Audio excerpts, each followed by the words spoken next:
Can you Yep, see? now it's working. Who said that Yep, insulin yep. release is regulated by the circadian clock. The discovery that insulin release is regulated by the circadian clock is attributed to a group of researchers led by Dr. Matthew Brady at the University of Chicago. They published their findings in the journal called Cell Metabolism in 2016. Circadian clocks is also regulated insulin action or insulin sensitivity through molecular control of postprandial glucose disposal and hepatic glucose production. Uh, Sleep night versus daytime study. To determine whether cortisol secretion interacts with daytime sleep in similar manner to the reported for night sleep, 40 healthy young men were studied during a 24-hour cycles. During one cycle, they slept during the night. During the other, sleep period was delayed by 8 hours.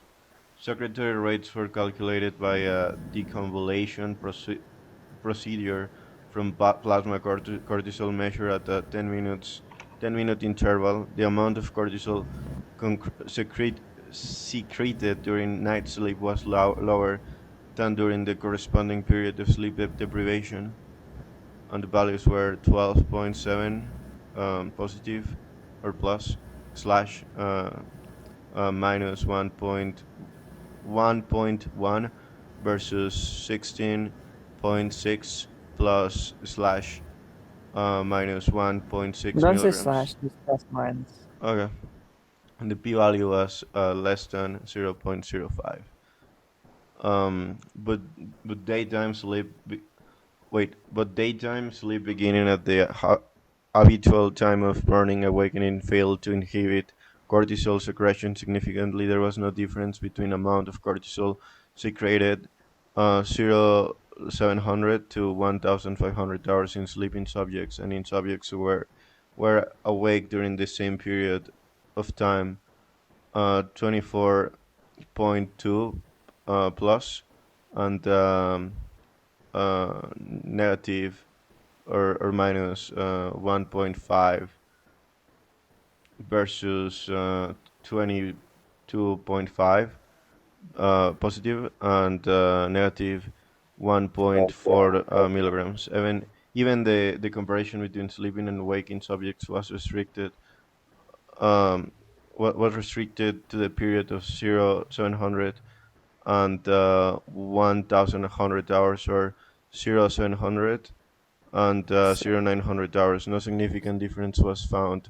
Neither secretary pulse well, it says amplitude. 7, it's 7 a.m. to 11 a.m. Yeah, neither secretary pulse amplitude nor frequency differ significantly in either period. However, the detailed analysis of the secretary rates in day sleepers demonstrated a transient decrease in cortisol secretion at about the time of sleep onset, which began 10 minutes before and lasted 20 minutes after falling asleep. Spontaneous or provoked awakenings had a determining influence on the secretory profiles. 10 to 20 minutes after awakening from either night or day sleep, cortisol secretion increased significantly. The effect of daytime sleep on cortisol secretion compared to night sleep. 14 healthy young men were studied um, during a 24-hour cycle, one with normal night sleep, the other with delayed sleep, onset by 8 hours. The amount of cortisol secreted during the night. This is like a summary that I made. I don't know if you want me to hear it. It's basically the same, but like I kind of like summarize what I Uh, understood. Do you want me? yeah, sure. Uh, the Yep. amount of cortisol secreted during night was found to be lower than during sleep deprivation, but daytime sleep did not significantly inhibit cortisol secretion, even if it began at the usual time of morning awakening. There was no significant difference in cortisol secretion between sleeping and waking subjects during the daytime. However, an analysis of secretory rates in day sleepers showed a transient decrease in cortisol secretion around the time of sleep onset. Awakening from sleep, whether during the day or at night, led to significant increase in in cortisol secretion. China, this is a study that was based on China. Um, it was conducted, or we conducted a community-based cross-sectional study in 4,150 elderly Chinese with an average of 74 years sleep-related variables: nighttime sleep duration, daytime napping duration, and chronic disease status, including diabetes, cardiovascular diseases, and dyslipidemia, cancer, and arthritis were collected for the study. Multivariable logistic regression models were used to analyze the relation between nighttime and daytime sleep patterns and prevalence of chronic diseases. The results were overall prevalence of any chronic diseases was 83.8 percentage. Nighttime, daytime sleep patterns were defined according to nighttime sleep duration and habitual nappers and non-nappers, taking the nighttime, daytime sleep pattern, short time sleep with daytime napping as reference. Those with long time sleep without daytime napping had a higher prevalence of diabetes, or 95 percentage confidence interval, or 1.35, and then we got like 1.01 and 1.80, and lower prevalence of arthritis, or 95 percentage confidence interval, and 0.46, 0.33, and 0.63. And those with l- long nighttime sleep with daytime napping had a higher prevalence of. Wait. I got confused. I got mixed up. For habitual. Yeah, because you're just saying the opposite of what you just said. Yeah. I got mixed up. Lower prevalence of arthritis and foreign habitual nappers. Subjects were classified according to duration of nighttime sleep, daytime naps, compared to short nighttime sleep with long daytime napping. Individuals with long time sleep with short daytime napping had significantly positive association with diabetes prevalence, or 95 percentage confidence interval, and So one. you think everything you just said was fine? What? So you think everything you just said was fine? Uh, Like there's nothing you need to like, wait. just you know correct yourself? I believe I went to the. I think I repeated something, but then I realized, and I started like going uh at the sentence So that you I should be pretended that it reading. didn't matter, and you just Wait. Okay. Well, and let you me just repeat like it. Let me repeat it. Okay. Nighttime, daytime sleep patterns were defined according to nighttime sleep duration and habitual nappers, non-nappers, taking the nighttime, daytime sleep pattern, short nighttime sleep with daytime napping as reference. Those with long time sleep without daytime napping had higher prevalence of diabetes, or 95 percentage confidence interval, 1.35, or 1.01, and 1.80, and lower prevalence of arthritis, or 95 confidence interval. so real quick, real quick, like when you see that in that parentheses, like really like what it means is they had 35% higher prevalence. So 1.35 is you just take the last two digits like and it means it's 35%. So Okay. 1.35 means 35% higher. If Okay. it's like let's say next one is zero, the next one is 0.46, 46 and that percentage. basically means lower. Yeah, because it's below one, it's the other way around. Okay. Or yeah, it's or like one minus that, or like 50% lower, or like their risk is it's a really one minus. So like um or like what so 0.46 is one minus that is 0.54, which is about 0.5, which is like 50%. So they had a lower prevalence of arthritis, 50% lower, and like 1.35 means it's 35% higher because it's above one. So like Yeah. below one is lower, above one is higher, and like if it's above one, it's just like that minus one. Uh, that's many percent. So like 1.35 is basically 35% higher. If it was like Yeah. 1.44, it would be 44% higher. If it was like two, if it was 2.0, for example, that means double. It's 100% higher. Or if it's three, then it's like triple. 200% higher. But if it's below that, so let's say it's like 0.9.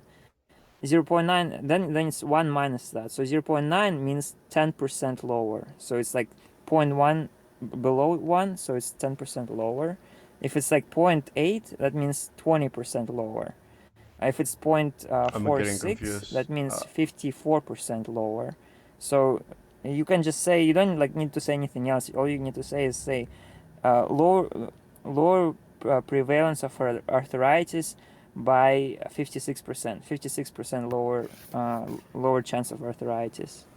Okay. But that's just on those parentheses, Okay. because I'm you don't need to say all the numbers. okay. So for Just you example, can like just fucking here, say right? the 35% higher and 56% lower. Okay, for example, like here, you see, it will be like 36 Are you there? percentage. Can you hear me? Can you hear me? Hello? Or odds ratio. Oh, okay.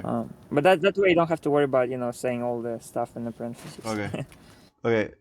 Taking the nighttime, daytime sleep pattern, short nighttime sleep with daytime napping as reference, those with long time sleep, without daytime napping had higher prevalence of diabetes. Um, and it will be 1.35 and lower prevalence of arthritis. odds odds ratio Okay, odds Ox ratio Ox 1.35. ratio. Yeah. Okay, Ox ratio. Odds odds Okay, odds ratio. odds. Okay, odds. Yeah, yeah, like the word Yep, odds. yep, ODD. Yes. Odds ratio of yep, yeah, right. 1.35 and lower prevalence of Yeah. arthritis of an odds ratio of 0.46. And those with long nighttime sleep with daytime napping higher prevalence of diabetes or an odds ratio of Oh, that's with 1.3, daytime. Oh, wait, what? while lower Okay, so prevalence with of what? so without daytime nap, they had higher prevalence of diabetes and lower prevalence of arthritis. And then if they did take a nap, then they had uh, more diabetes and arth- or less cancer, which I guess Yeah, with lower prevalence of cancer and arthritis. like they had a lot. Uh, no, they had more arthritis, or and arthritis. You're right.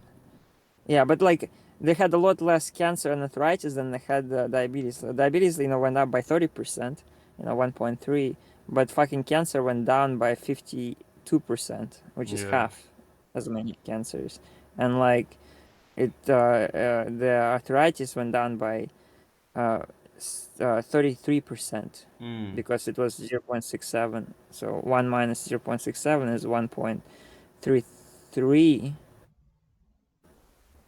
Mm. Yeah, and so 0.33 is 33%. So they had 33% lower arthritis. Mm. With lower I'll mm-hmm. take a little bit of diabetes over fucking cancer. Yeah, true. With lower prevalence of cancer of an what I was gonna say odds. Wait, is it odds level? Oh, no, no, no. What was it? Odds Odds ratio. ratio. Yeah, my bad. Odds ratio of 0.48 and arthritis of an odds ratio of 0.67. Further, in habitual nappers, subjects were classified according to duration of nighttime sleep and daytime naps compared to short nighttime sleep with long daytime napping.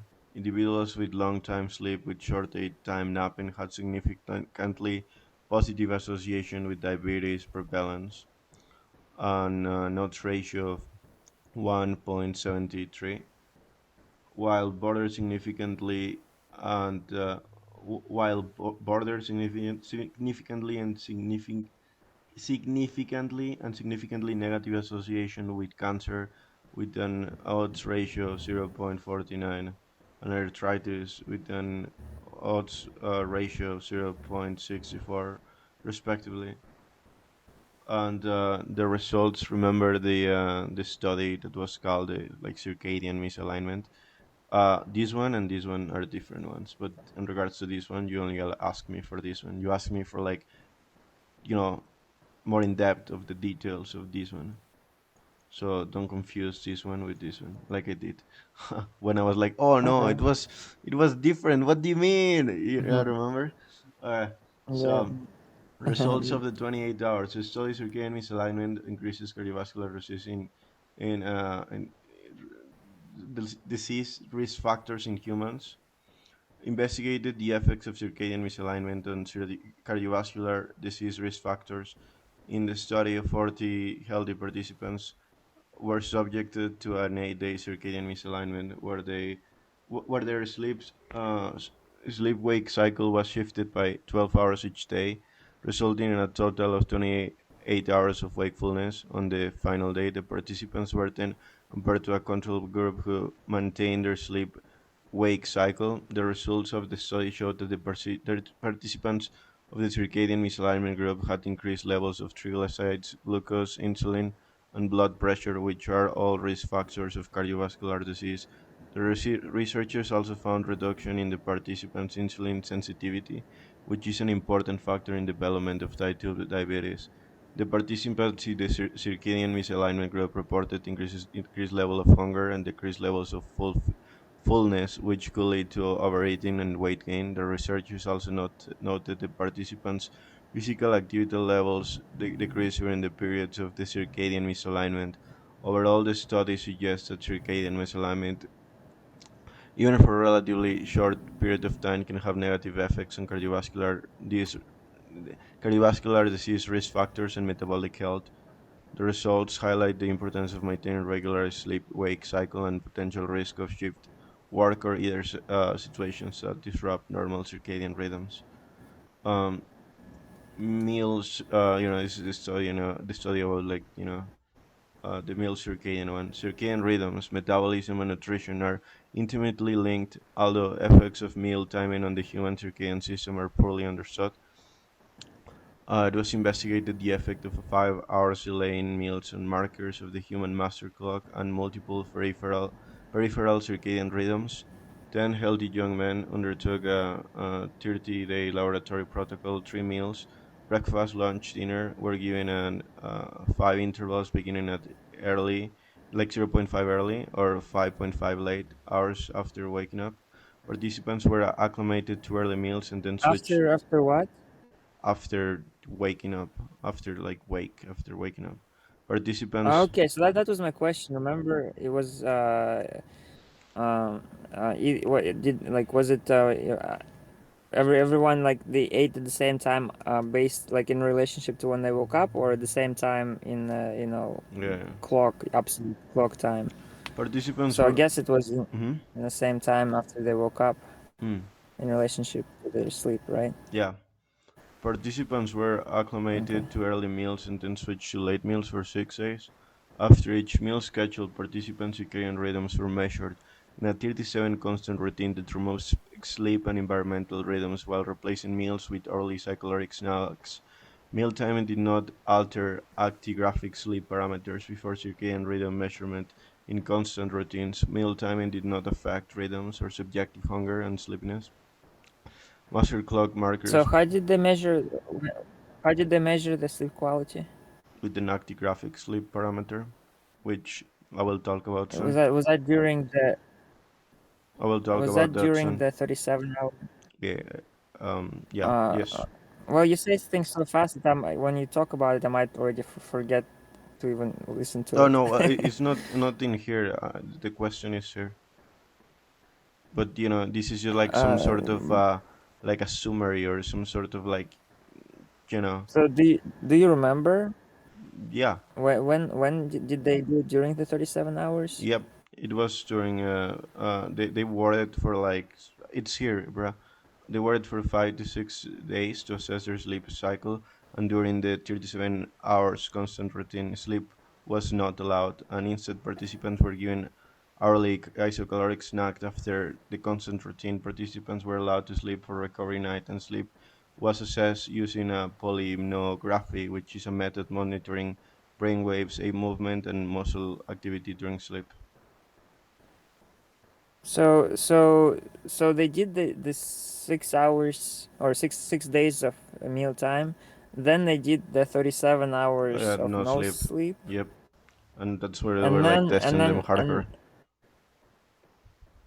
and then after that they slept, and that's the sleep they measured, or did they measure their sleep before that as well? Um, I think that they were like being measured at all times, with that fucking actigraph. So okay, so they're saying that even they were looking even at the, like day one sleep, and then Yeah, like they day one sleep wasn't really that different from day one in the other meal yeah, schedule. Basically, like I mean altogether it'd be like 8 days, something like 8 days. So 6 days of food, then day and a half of no sleep, and then another day or whatever of sleep. So that's like 8 days. So like difference between the day 8 days of one test wasn't that different from the 8 days of the other test when looking at the actigraphic sleep quality, right? mm, I believe so. Is that right? I believe so. Okay. Um, Okay. okay. Our Interesting.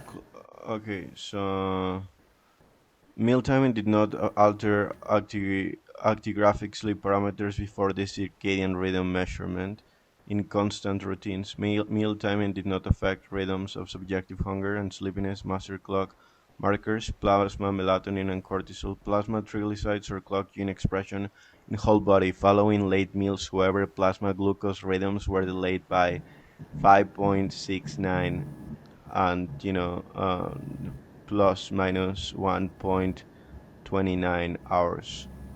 An average glucose concentration decreased by 0.27 plus minus 0.05, and adipose tissue uh, or PR2 mRNA rhythms were delayed by 0.97 plus minus 0.29 hours, indicating that molecular clocks might be regulated by feeding time and cold. They could underpin plasma glucose changes. Time meals therefore they therefore play a role in synchronizing peripheral circadian rhythms in humans and might have relevance for patients with circadian rhythm disorders, shift workers, and travelers. So the mRNA clock they looked at was the adipose tissue mRNA clock. Um, uh, I believe so. Yeah, yeah, yes. Okay, that's basically like belly fat, which is very metabolic. Metabolic thing. It makes sense that feeding time would affect Oh, okay. circadian clock of the belly fat, because like sometimes you're storing fat and sometimes you're eating the fat, depending on your feeding schedule. Okay. Did they eat on the same schedule during the 37-hour testing, or did it change, or didn't change? The meal timing changed during 37 hours of testing. The participants were given three meals. Uh, the meal timing changed during the 37 hours of testing. The participants were given three meals: breakfast, lunch, dinner at 5-hour intervals, beginning at either zero point 0.5 or 5.5, which is the late one, and zero point 0.5 is the early. Hours No, after waking up, participants were acclimated to early meals and then switched to 8 meals for 6 days after each schedule. Participants' circadian rhythms were measured in a 37 constant routine that removes sleep and environmental rhythms while replacing meals with hourly isocaloric snacks. Therefore, during the 37-hour testing period, the participant meal timing was changed from early to late. Uh, No, what? that's incorrect. That's incorrect. Wait, is it? During the 37 hours of testing time, they ate a fucking bar every hour Huh? as a caloric. Yeah, yeah. That's what you said before. Yeah, the caloric. Is it wasn't 3 meals. It was just fucking No, no, no. But like the three meals. snack every hour. No, no. Yeah, but like the 3 meals. What I was gonna say. What I was gonna say. I believe that what I was like referring to is like when they were like eating. In the 5 to 6 days. Protocol period or whatnot. I mean, look at the question. Yeah, yeah, I fucked up. Yes, sir. My bad. uh, Mhm. yeah, yeah, I made a mistake there. Whoopsie. Okay, it's gone, bro. Yeah, yeah. It's not as important that you like read all the words. It's like important, the point you make. Yeah, yeah. Okay, I made a mistake there. My bad. How did they assess sleep? It's Uh, Sleep was assessed using actigraphy. Actigraphy is a non-invasive method of monitoring rest activity cycles that involves wearing a small device, actigraph, on the wrist that records movement. The device records participants' movement over time, and from this data, sleep-wake patterns can be inferred. Before the circadian rhythms measurements, participants wore actigraphy devices for 5-6 days to assess their sleep-wake cycles during the 37 constant routine. Sleep was not allowed, and instead participants were given hourly fucking isocaloric snacks. After constant routine, participants were allowed to sleep for a recovery night, and sleep quality was assessed using polymnography, which is a method of monitoring brain waves, eye movements, and muscle activity during sleep. Um, Participants were allowed to sleep for a so recovery. sounds. Hmm. It sounds like they did the polygraphy on their sleep just once after the 6 days and 37 hours. So basically, it sounds like they did it only twice. One time after the first 6 days and 37 hours, Yeah. and one time after the second 6 days and 37 hours. Yep. And What? maybe the sleep quality didn't change between those two polygraphic measurements. Mm-hmm. Maybe. Uh, 1 second.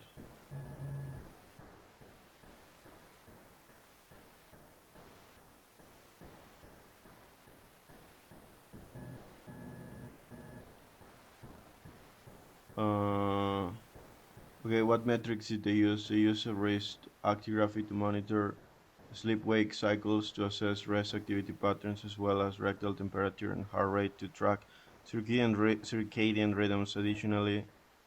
Um, Additionally, the researchers corrected the blood samples to measure levels of melatonin, cortisol, and glucose, which all markers of the circadian system.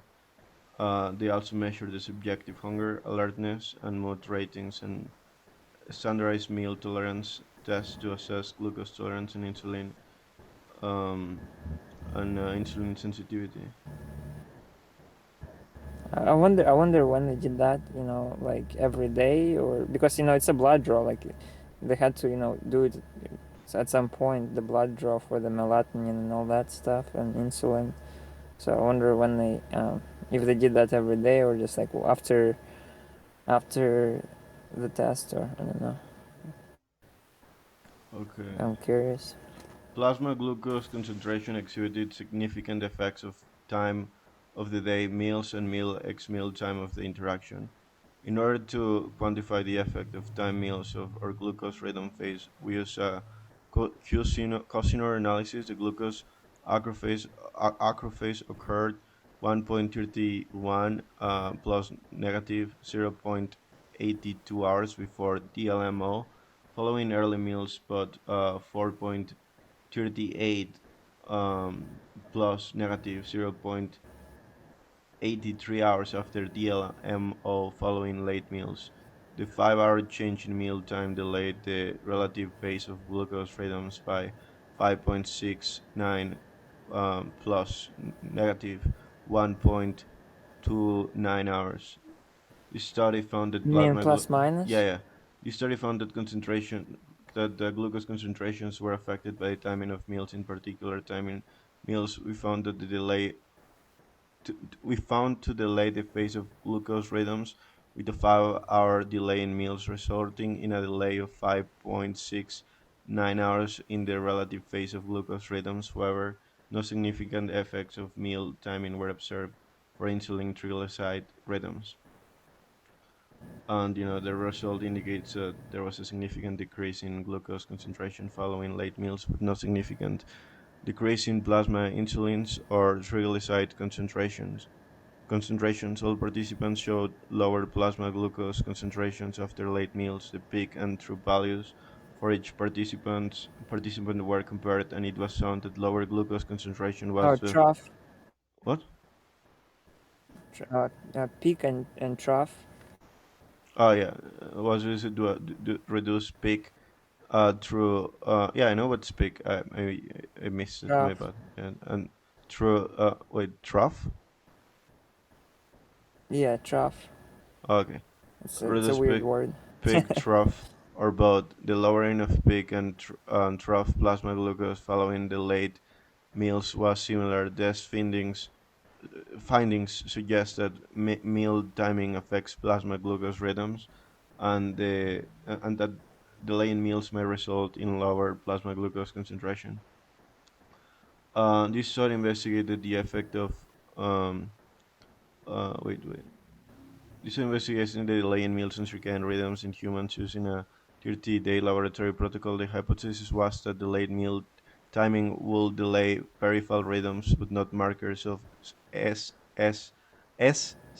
clock. The study used ANOVA and Cousineau analysis to assess the effect of meal timing on glucose, insulin, triglycerides, clock gene transcripts, and adipose tissue and melatonin rhythms. The results showed that delayed meals significantly delayed glucose rhythms, but did not have significant effect on insulin or triglyceride rhythms. Additionally, the delay in meal timing had no significant effect on clock gene transcripts in adipose tissue or melatonin rhythms. Circadian rhythm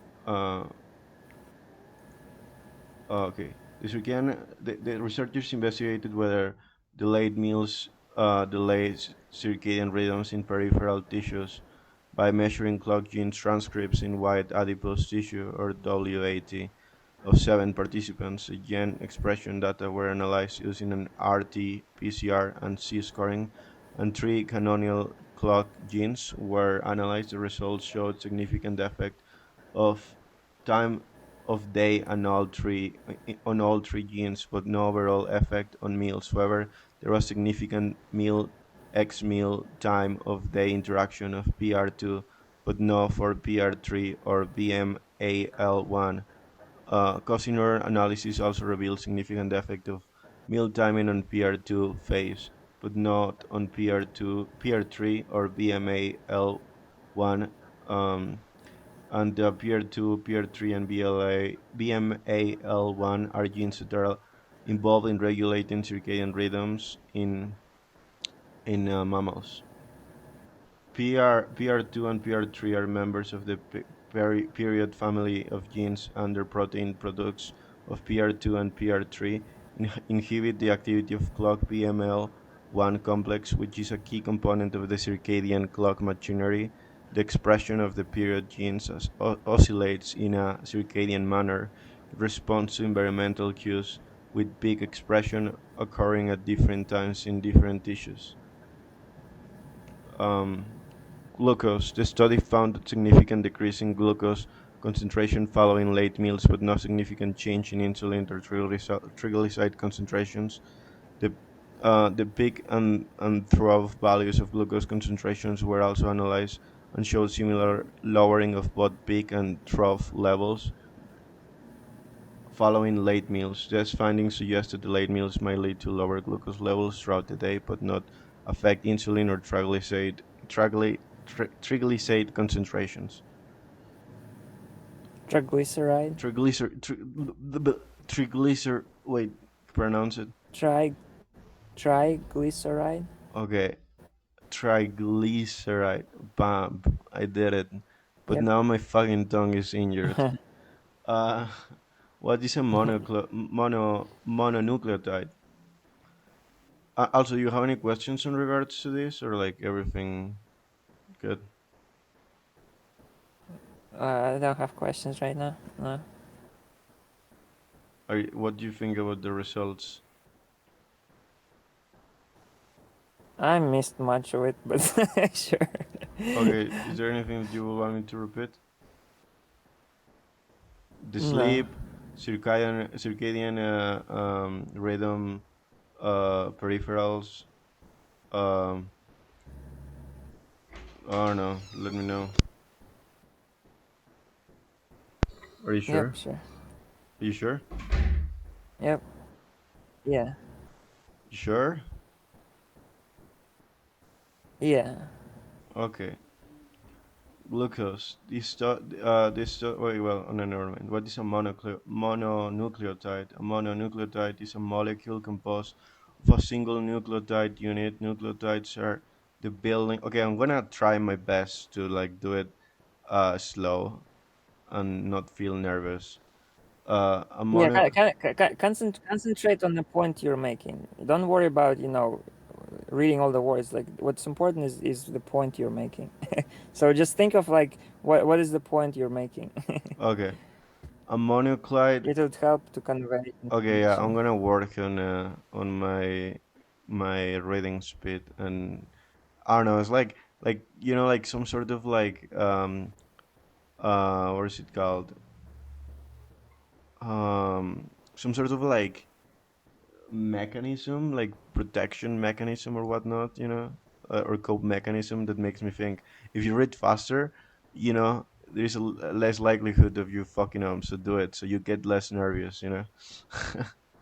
But yeah, So think about this like if you're not catching the point when you're reading, if you're not catching the point, then the listener is probably not catching the point either. So like if you read something and you didn't catch the point, just like if stop and like maybe ask if I got the point, okay, yeah, I'm gonna or do it. just say like you didn't get the point of what you just read, and like try to like read it again out loud, and or like try to like talk it out, like what was the point of it, so because like if you're not getting the point, then the listener is likely not getting the point either. Yeah, yeah.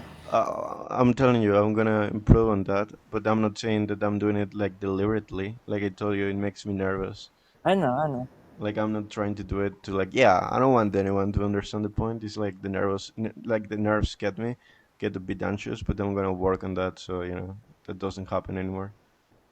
So like for example, like if I was, for example, reading it, so like I would read a sentence, right? Yeah. And like if I didn't catch the point, I would maybe like think maybe it's like maybe I'm stupid or something, and I'd ask the other person, like did you get the point of that? Yeah, yeah. And if the other person says yes, I'll continue, but otherwise I'd be like, okay, well, let's read it again, let's try to figure out what was the point here. Okay.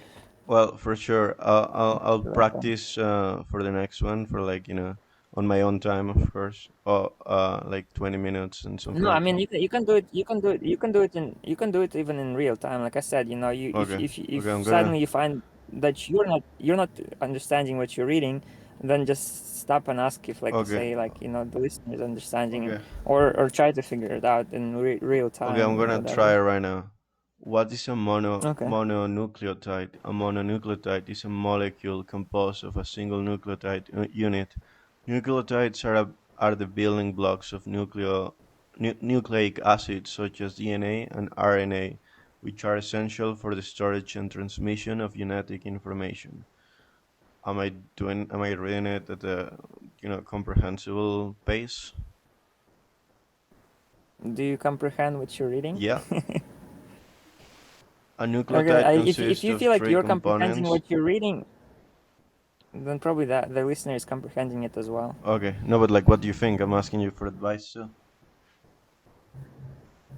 Yeah. I mean, just the it's that's the measuring stick is if you're comprehending what you're reading, then I probably comprehend it as well. Okay. You can just assume that. But when Okay. you're reading really fast, like I fucking know you don't understand what you're reading. You're just like reading without even like listening to yourself. And then I'm like nervous, bro. Like it makes me nervous. I, But yeah, I'm gonna. I know, but just think of that. Like if you're not comprehending what you're reading, then the Yeah, listener is yeah, probably not. yeah. But if you are comprehending, then I probably comprehend it as well. Yeah, I'm telling you for sure. I'm gonna do it. You know, I'm gonna do it. I'm gonna Yeah, fucking be like fuck just off, try to fucking listen to yourself. anxiety.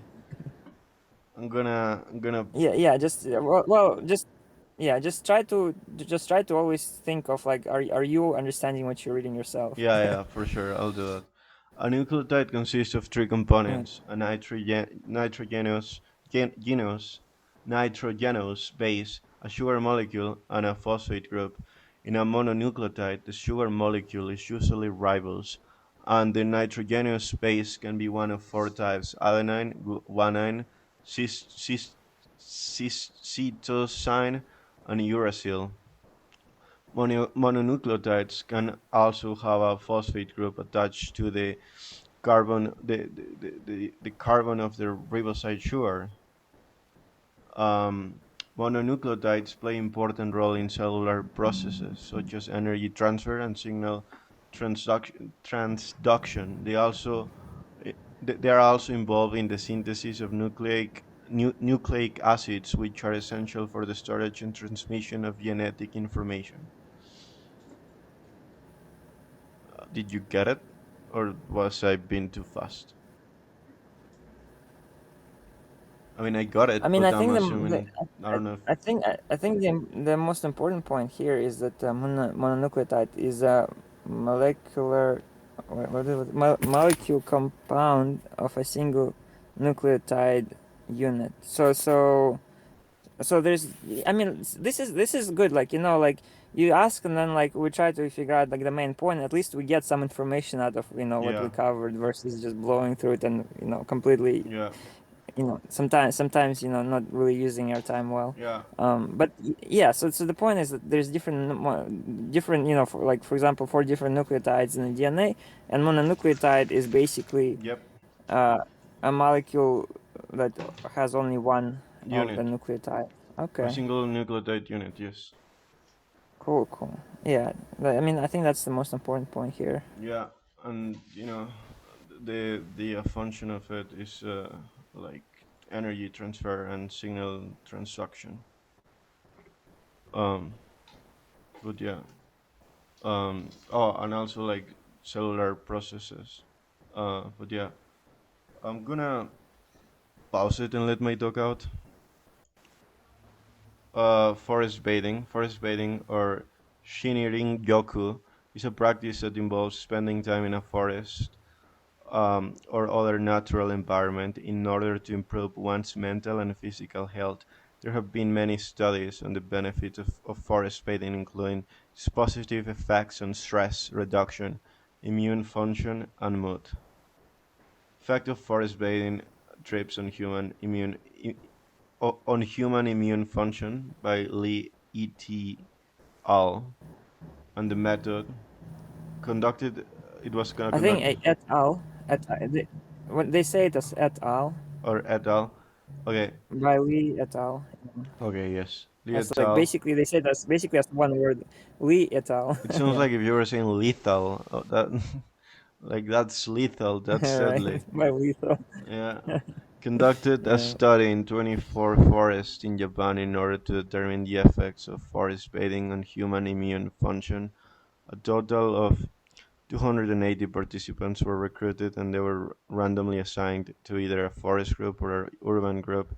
The forest group spent 2 to 4 hours in a forest, and the urban group spent 2 to 4 hours in an urban area.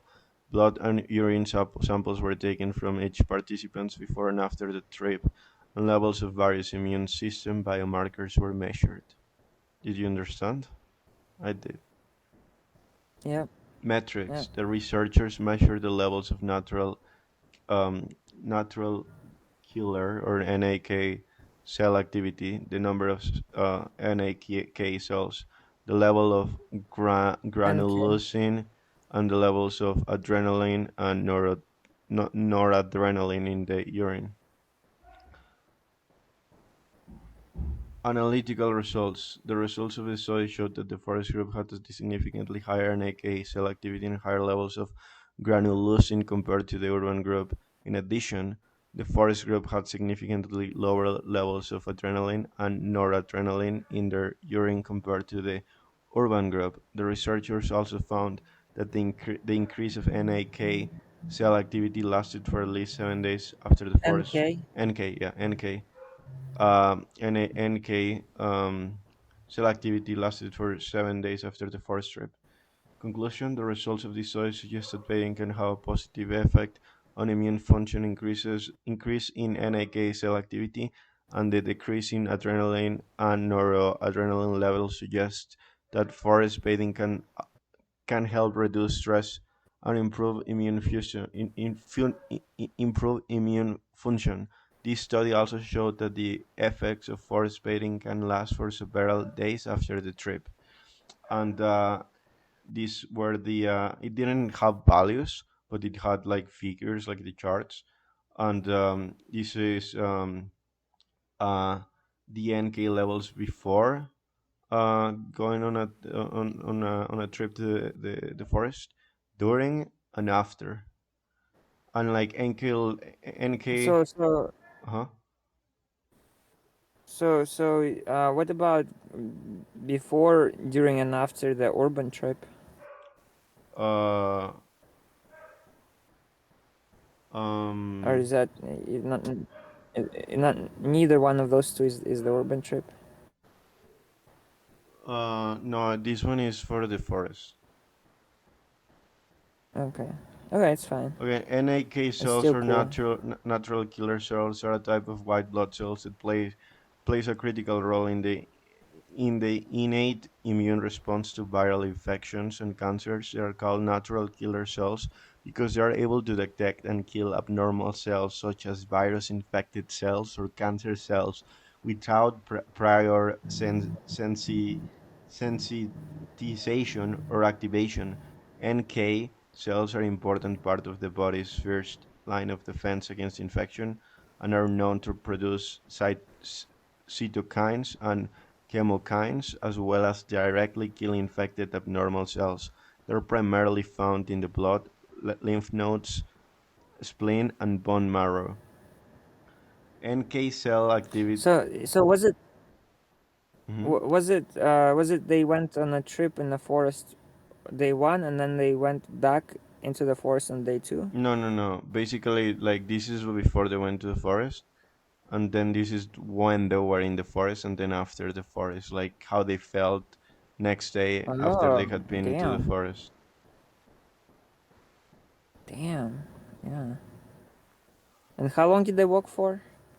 Uh, I I don't recall that. I just know they went in a forest, like they went on a forest Okay. walk. Okay.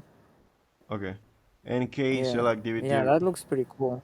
NK cell activity refers to the functional ability of natural killer NK cells to recognize and eliminate target cells that are infected with viruses, damaged, or cancerous.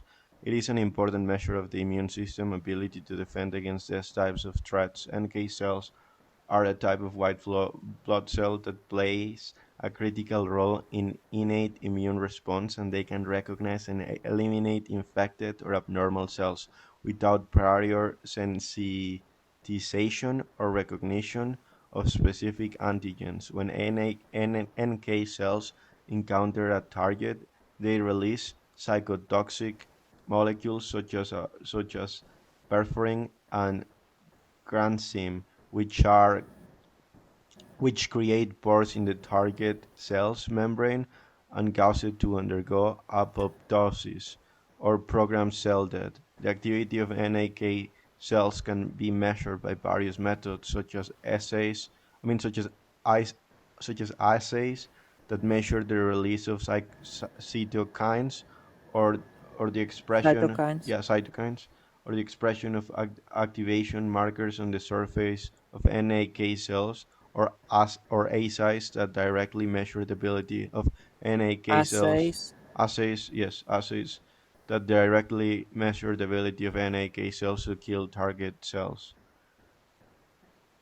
Um, and here we have the granulin and perforin and granzyme, granzyme A and granzyme B levels, and this was again before, during, and after. Like this was before they went to Well, the you know what? Well, I wonder, like, if you get infected with something, like, let's say you get a bacterial infection, yeah. like, are you gonna get the same graph before you get bacterial infection? You know, NK cells are at like 400, then you get bacterial infection, and then your NK cells go up because you're, fighting infection, and then it might go for 2 days. So I wonder if the body was fighting off like fucking pollen and shit, or if it was actually just like background NK cell. Oh, Um, that's the question in the back of my mind is that because the body was fighting something, or is that just the natural, like, the body was healthy and had more NK cells in general? I mean, I guess. I mean, I remember reading something in the past that like happiness sort of interferes with your overall well-being. You know, like the more optimistic you are, the more likely you are to like strive for survival and whatnot. So maybe just overall feeling happy, being happier, has positive repercussions on your body. And like going on a walk to the Yeah. forest might make you feel happy, and therefore your body reacts positively to that. Okay, my owner is giving me a nice treat. He's taking me for a walk. Okay, let me improve their fucking NK levels of these motherfuckers' body. As reward for taking me on a walk. Yeah, yeah, but just as an interesting side step, maybe Oh yeah. look into like how do NK cells concentration is affected by infection. Like, Okay, wait, if, wait. if Let me during grab infection, do NK the. cells go up? Hold on. Okay, can you tell me the question? Uh, do NK cell number go up during infection? And if possible, to find, how much does NK concentration go up, like during infection compared to before infection. Concent- concentrations.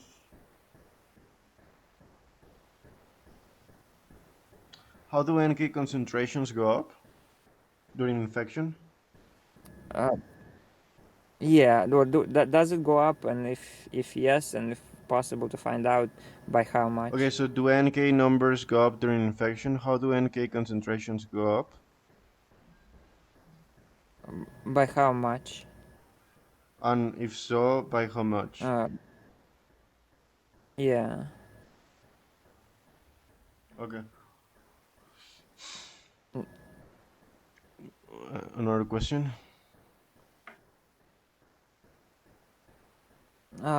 Well, let's keep going with the study, and then wait until we finish with the study to see about another question. Okay, granulysin, perforin, and granzyme A and granzyme B are molecules involved in the immune system's response to infection and cancer.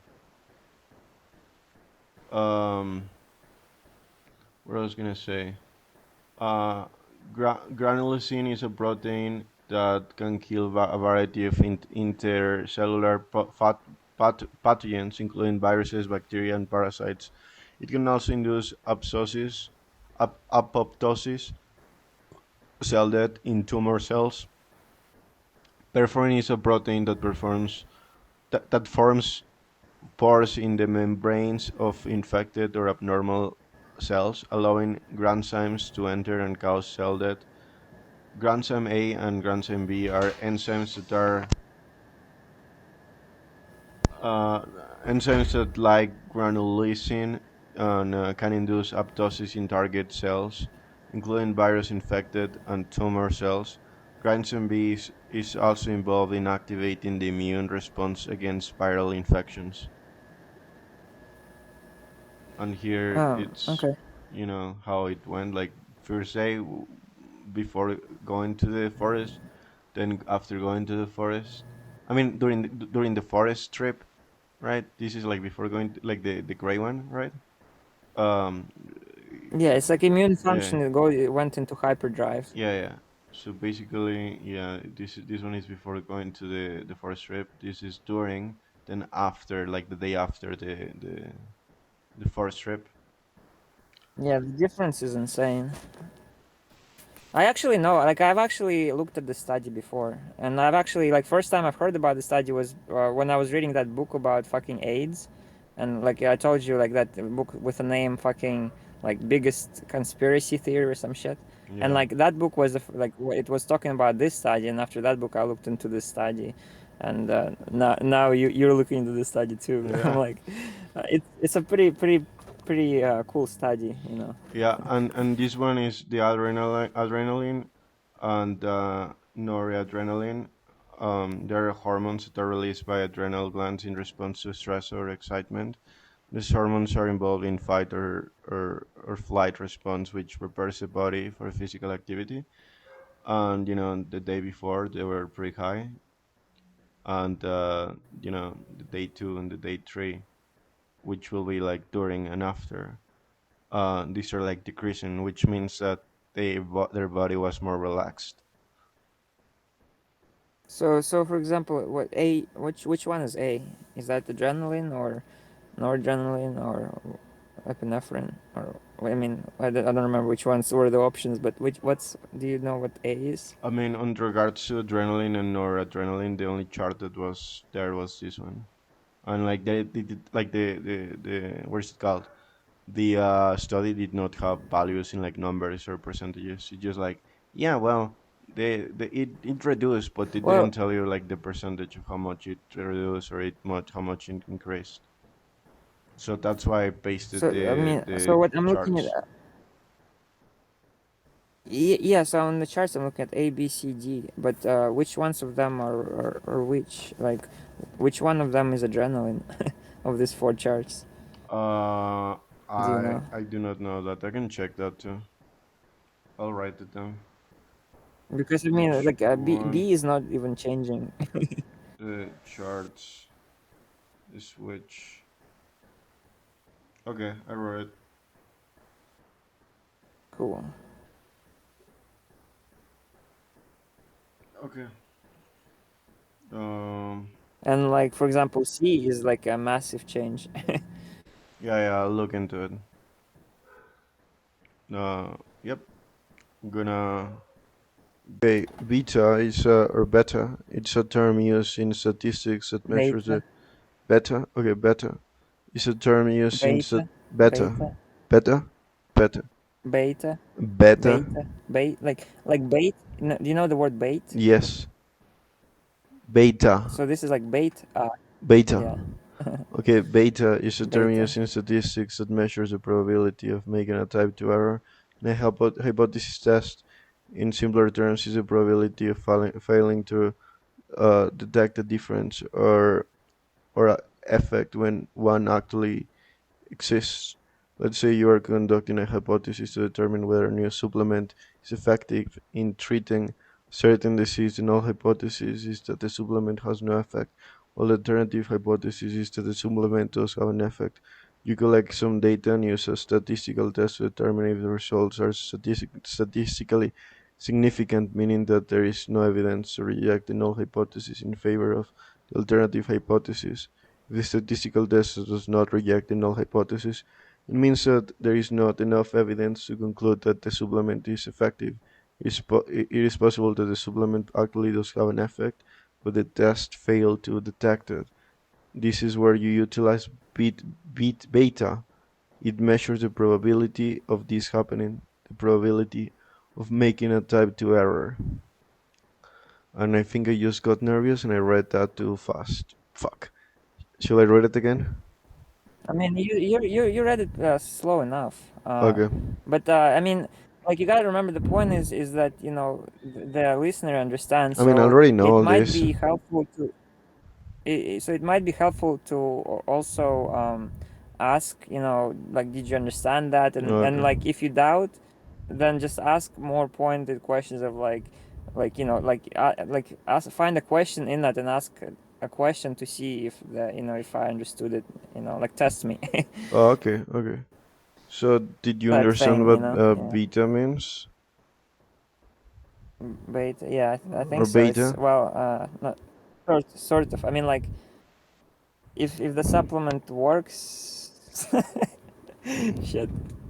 Uh, if the supplement works, but Okay, we decided it I'm didn't gonna. work, that's R- the beta, right? you just take a quick read, really quick, uh, and then I'll ask you a question. Well, ask me a question first. Maybe I got it. Okay, so for example, let's say that we have a probability or like beta of like, I don't know, uh 20 percentage or whatnot, right? And Okay. for example, we we have like the t value or whatnot, and it landed on that area, right? um Okay. and Within the 20%. yeah, yeah, it landed within that 20 percentage, and that's like basically our alternative hypothesis, right? And in another one, another graph, is the same thing, right? Well, not the same thing. Like we have like the same value, like the same t score, right? And Okay. both are measuring like the same thing basically. And in one, it lands in the non-rejection zone, and in the other one, it lands in like the first one, it landed in the rejection zone, but in the other one, it didn't, right? And we are hypothesizing Okay. that basically the null hypothesis is the right one, but in reality, like the right hypothesis, but in reality, the uh, the the the graph, or the standard slope or whatnot curve, which is like the first one, um, that landed on the rejection zone, is the correct one, and we end up fucking failing to reject the null hypothesis. We will be committing a type 2 error, and like the alpha of the first chart will be our beta.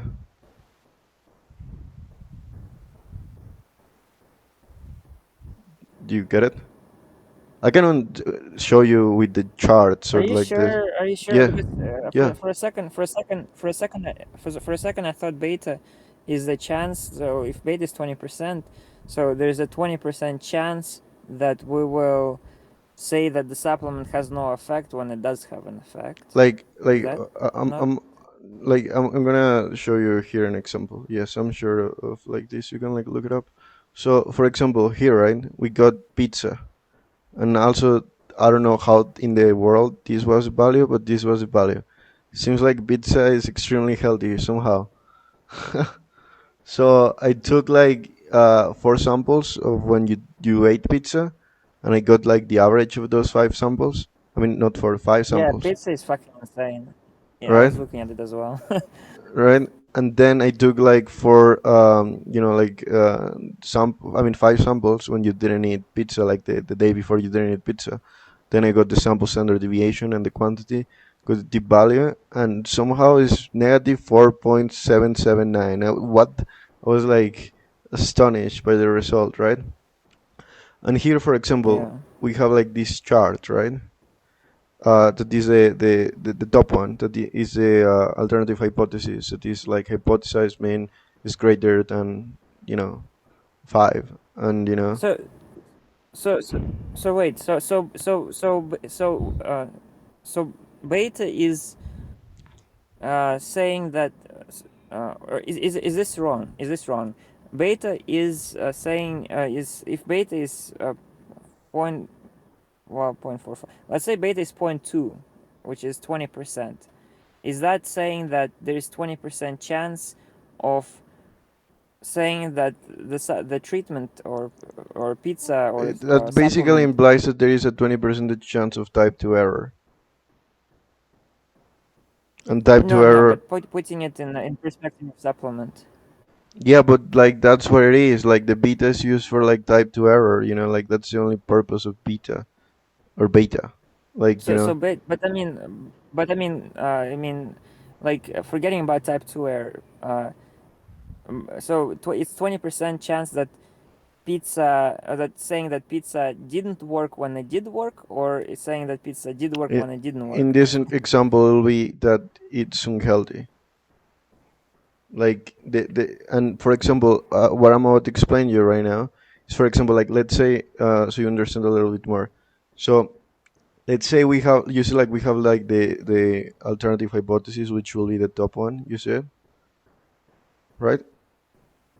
You see the top one, the top standard curve.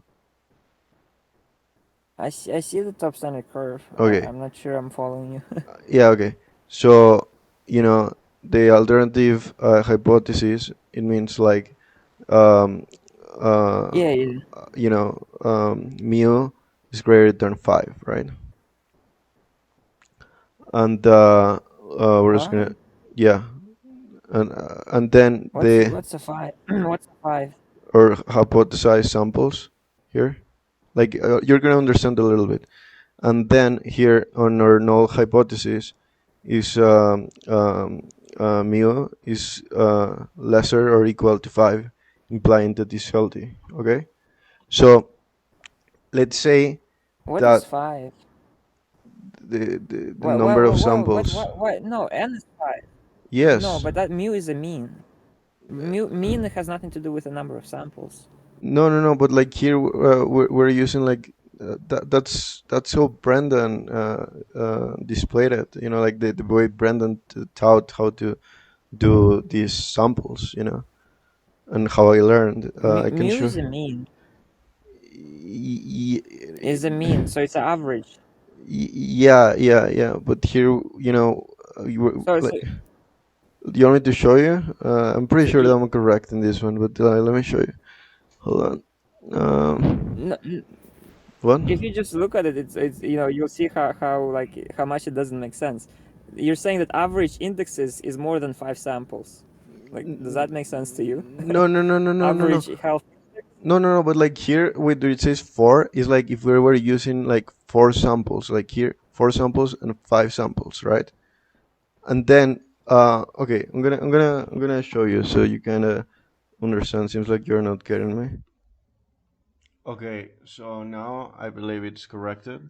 So, for example, here is our alternative hypothesis, which means like mu is greater than negative 0. Um, what I was gonna say. Wait 1 second. It kind of It looks okay. Yeah, yeah, I mean, yeah, yeah, alpha yeah, is yeah, really high, or beta. yeah, yeah. What I was gonna say, if our alternative hypothesis mu is greater than 0.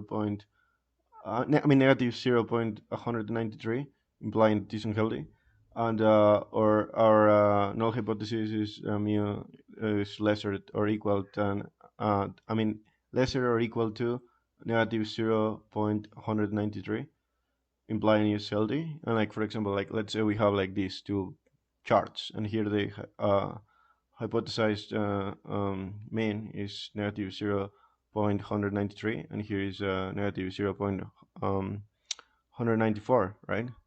And like let's say we are using like this value, right? As like Oh, the correct hypothesis, as a like as if it was a correct hypothesis, right? And we disregard the alternative hypothesis, right? That like the real hypothesized mean is this one, which will be negative 0.194 rather than fucking negative 0.193. and we should be using the alternative hypothesis, but instead we decide to go after this one, right?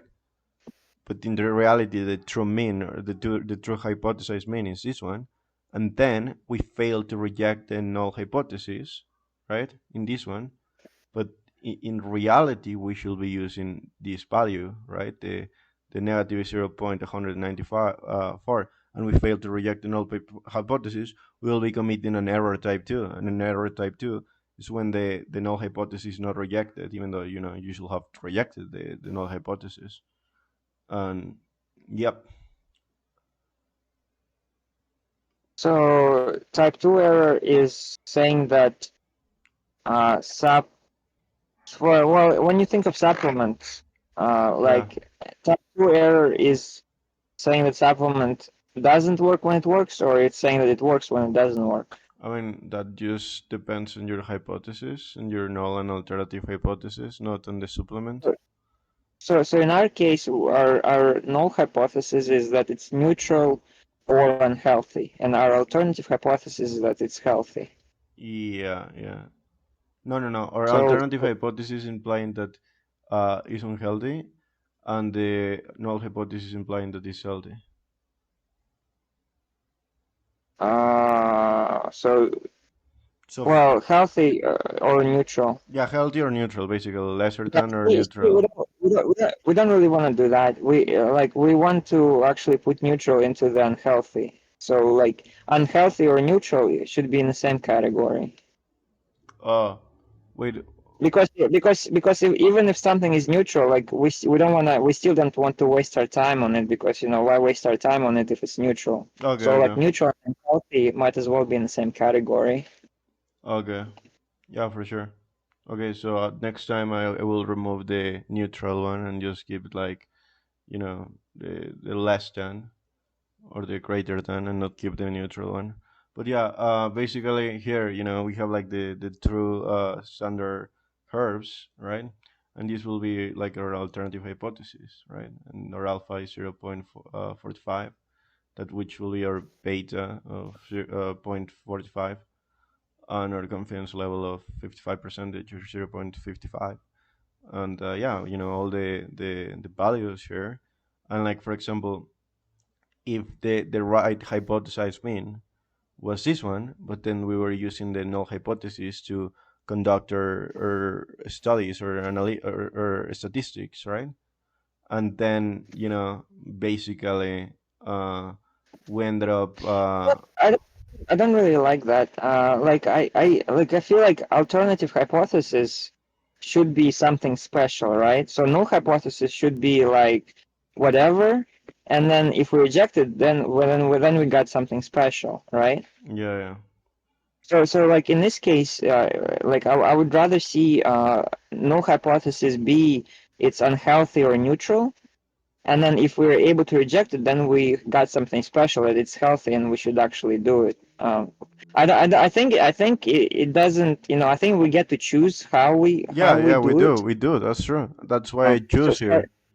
But so like, so I think we should call the alternative hypothesis healthy, and the null hypothesis neutral or unhealthy. okay, do you want me to do that for the next example?